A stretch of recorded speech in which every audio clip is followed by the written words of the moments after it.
ambayo sio halali, ambayo hauna leseni, na hiyo bunduki inatumika kinyume ya sheria, hiyo bunduki urudishe mapema tafadhali, kwa sababu ukingoja tutakufikia na mambo haitakuwa rahisi. Ni mnanielewa? So mimi nashukuru wale wote tayari tumeletewa ama wamerejesha bunduki 600.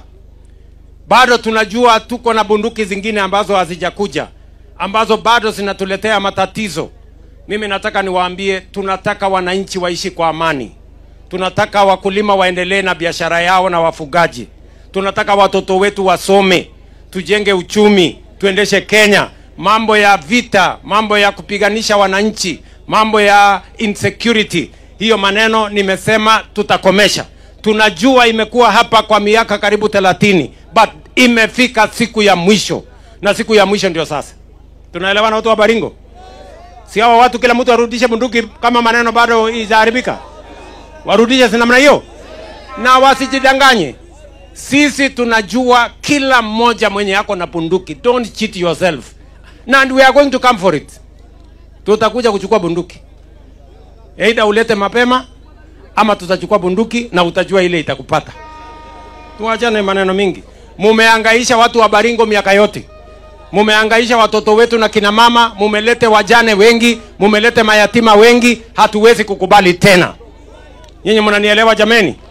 Si Baringo mnataka amani? Wangapi wanasema Baringo ni amani? Baringo ni amani. Yes, basi. Tuendelee namna hiyo. Na sasa kila mtu sikizeni. Mimi niko na watu hapa wako na miaka 30 hawana kitambulisho. Si ndio?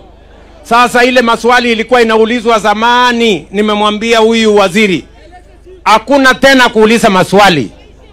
Mtu asiukuja akaulizwa maswali kama ile ya maternity. Mtu kubadilisha mtu kupatiwa kitambulisho anaulizwa hii maneno ilitokea lini?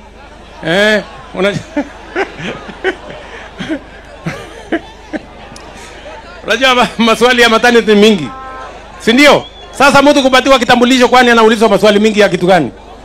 So tafadhali mimi nauliza machief, tusaidie hawa. Kuna watu wako miaka 30, miaka 50, wasiulizwe maswali mingi, wapatiwe kitambulisho ndio wawe wa Kenya kamili, wapate huduma ya serikali na wachangie kuendesha taifa letu la Kenya.